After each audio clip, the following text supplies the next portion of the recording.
Hello, and welcome to my Fire Emblem 15 ETC playthrough. I'm USS Gordon Captain here with, 1776. and you're watching Ulm 4-6 Rigel Falls Battle. So, this map is going to be the last adventure of one of the few adventures of Archer Cliff. Rather, Sniper Cliff. Yeah. Cliff becoming a sniper turns out to be really good for your ability to do combat with bow knights. Yes, it turns out 1-5 range is the most broken thing ever. So in Rigel Falls, your army is split into a north side army and a south side army. The north side army is kind of far away from the action, though I think I could have moved Luthier close enough to the action that he could have done combat. Yes, and even though you would want to deploy your Cavaliers on the top side of the map, we'd rather have them on the bottom side because they are better at fighting than the foot units who have been power crept by a mile by this point. Yes. And meanwhile, Alm takes care of all of these guys, and Tatiana does something useful for once. Yes. Had I given Luthier Delphio's starting position and given him a speed ring, he might have made it to the action on time. But it would be more convenient to have the speed ring on Alm to let him walk more. Yeah. So, this enemy phase is one of the many, many examples we're going to have of Meyer dodges. However, you would think Cliff would be pretty good at dodging Meyer, given that he has 29 speed and 19 luck. It doesn't work that way. Yes. But his survivability or lack thereof is irrelevant because we have turn wheels. And turn wheels correct any mistake that could possibly happen. And here we see Zeke being a champ, just taking all of these hits like they are tickles. Like Cliff, who just died, but is going to come back to life in just a minute. Yeah. So Meyer dodging is something we did before in the Sluice Gate map is pretty aggressively. And this is going to be another instance of just trying to aggressively dodge Myers.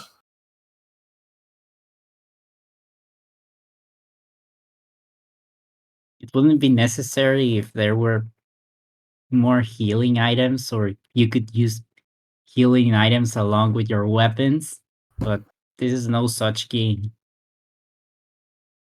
In that regard, Tatiana comes in handy because we face a little Visi to use Physic, and Silk doesn't have Physic, and she'd rather use Warp. Yeah. The only one who can heal himself without needing Silk or Tatiana is Ulm. Yes. And given what I did on this turn, it would have been correct to have Ulm heal himself on this turn, but I didn't do that because that was a mistake.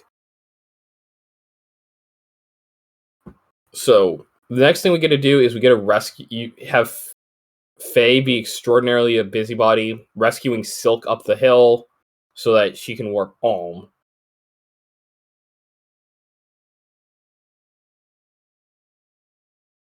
See, Yes. I heal Ulm, but I should have actually healed Zeke after using the Writer's Bane on an enemy.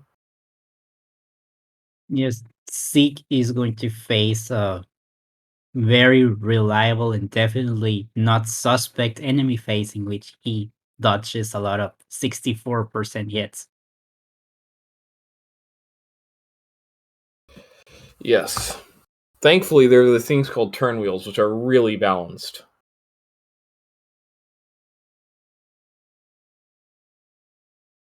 Yes, you might as well use a Lua and do a lot of save states, but this is the best we have right now.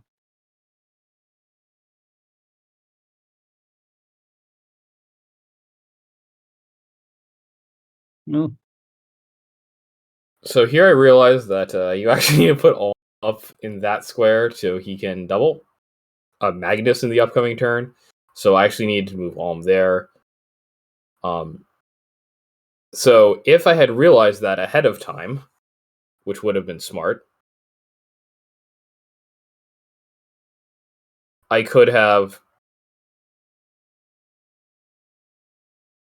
given Zeke this physic instead of giving the physic to Alm.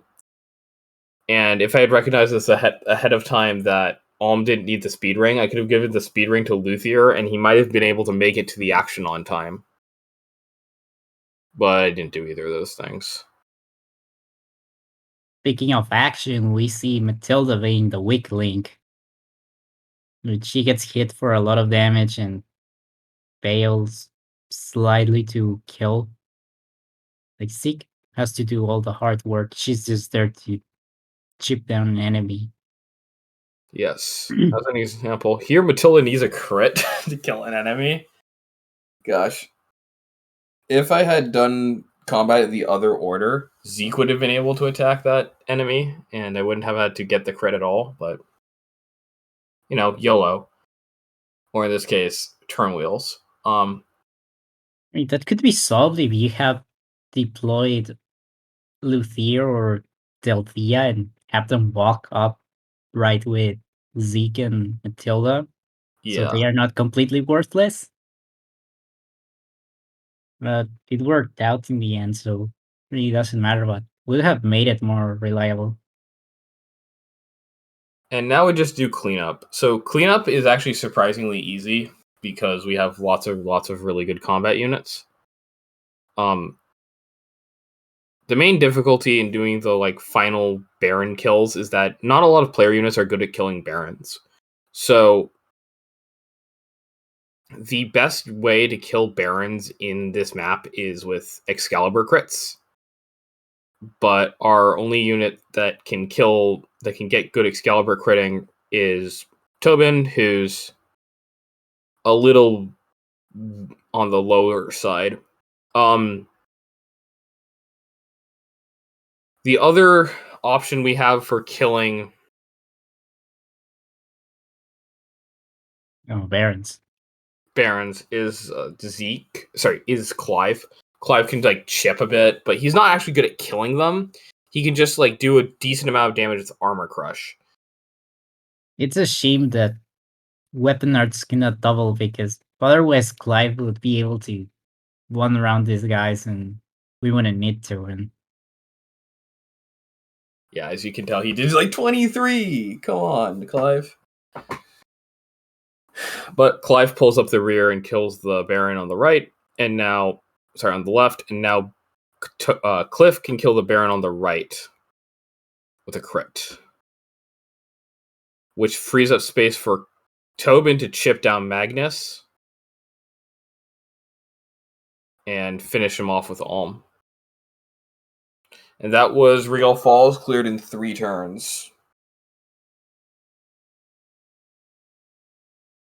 now we're going to get into the juicy stuff. Yeah. Last Bastion.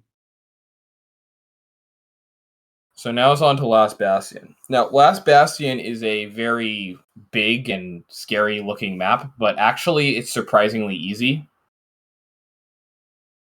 The only things to remember are there are basically 3 major sets of enemies. There's the Arcanists, there's the Bow Knights, and there's the Barons. The Barons are kind of hard to kill for many units, but Tobin with his 13 magic will be able to kill them with an Excalibur crit. Alm can kill them with rapier crits, and Zeke exactly 2 rounds them with a Steel Lance, so he won't have to worry about Zeke. Zeke can take care of exactly 1 of them. This map only really seems scary if you have not trained your archers, because they are all protected by these walls. It might have just been the intention of this map to have a beefy 1-5 range unit just take them all out on his own, or bait one of them and take them out one by one, but that would not be very useful for this one because we want to beat this in a low turn count. So we're going to go for the put a unit with 1-5 range, kill all of them. Yes. So Cliff is actually able to one round enemy bone eyes without crits. Unlike unlike Python who needs a crit. And there we just saw that there was a Arcanist who Python didn't get attacked by. This is because Python was given the 2 resistance wells in all the way back in Sylvan Shrine, and that's the whole reason we did that, was so that he wouldn't get attacked by an Arcanist, which would let him Python survive at very low HP on this map. Yeah, the Arcanist would rather kill Zeke, even though Python would be a better target. Yes. The Arcanist looks at the damage is going to do, so I'm going to do more damage to to Zeke, and kill Zeke. So that's the one enemy on the map that you cannot kill without a crit. If you're Cliff, which is Mueller, the boss, every single other enemy is just going to watch as they die to Cliff's unrelenting wrath. It's the only bad part about this map is a lot of the action is at the start of enemy phase, so if your unit misses the kill, you have to watch them kill all of these guys, and even when you press start, if a unit levels up in the middle of it, you have to watch the level up screen, and it takes a lot of time. Yes. Thankfully, Python gets his crits he needs.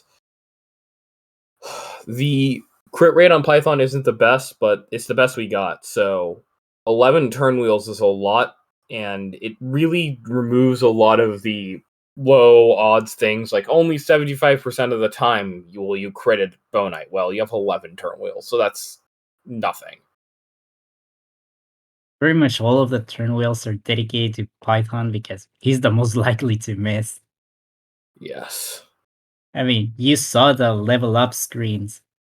Like, Cliff is on another level compared to Python. Yeah. And so now we just finished the Bonite Brigade. Now it's time to do the second part of the map, which is killing the Arcanist and the The Baron. and the Barons. There's there's also Slade, but no one cares about him. He goes down to a rapier attack. Yeah, I kind of count Slade as a part of the Baron group, and the Barons are not that difficult to beat with Alm crits, but he's really the only unit I'm going to be able to reliably have get into combat range. The Yes. other player units can't really beat them on enemy phase, and Alm can realistically only kill them with crits. So Well, there's also the part that we cannot send many units up there in turn 1 because they would get attacked instead of Python and Cliff. We have to rely on other methods to take them out. yes. So the strategy here is just rescue Alm up towards the Slade, and when Alm reaches Slade's area, uh, Slade will attack him. Then Alm will go to the north side to finish off Slade's area, and then Cliff will finish off the boss. Okay, Alm uses the speed ring trick again to get 6 move. And Cliff, instead of attacking Barons, we're going to have him kill these 2 Arcanists. He could legitimately go north and attack Barons, but the Baron he would attack is going to be an enemy that Alm's supposed to kill, so that isn't actually helpful. Here we get to see Tobin is moving forward. Tobin is going to steal the kill that was going to be going to Luthier, because Luthier just missed the benchmark again, just like he did in Rigel Falls.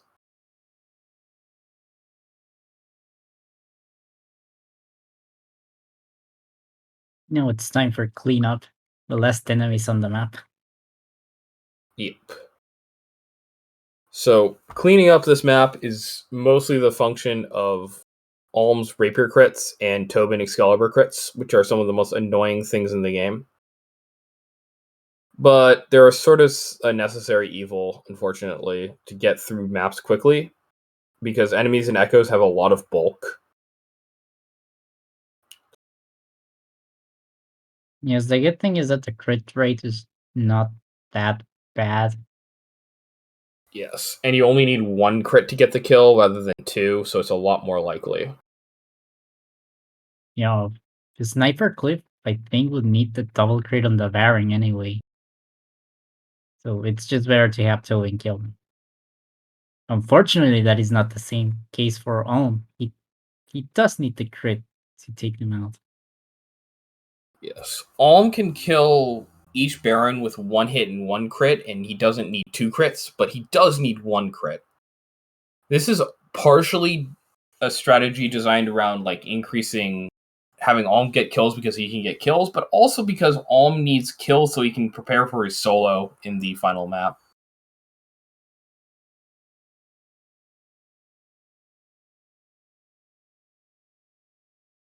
That does it. Last Bastion completed in 3 turns. And now it's time to ruin Christmas. Yes, we're going to fight Santa Claus, also known as Alm's dad. Yes. However, it won't be Alm that's fighting him. That wouldn't be safe. Yes, because Rudolf would probably get a crit on Alm and kill him in one hit. Instead, we're going to be attacking Rudolf and hoping for a crit, just like we've been doing every time. So now Cliff had 28 attack, you may notice, which is exactly enough attack to do this one hit plus one crit thing. Otherwise, Cliff would have to go for a double crit. And as you can tell, Cliff has like 50 hit critical on Rudolf, so you'd be sitting there for a while trying to get a double crit. Thankfully, our Cliff is really busted, so he just single crits Rudolph and finishes the map in one turn. And with that, that's Alm's Act 4 completed in 7 turns. We'll see you guys next time. See ya.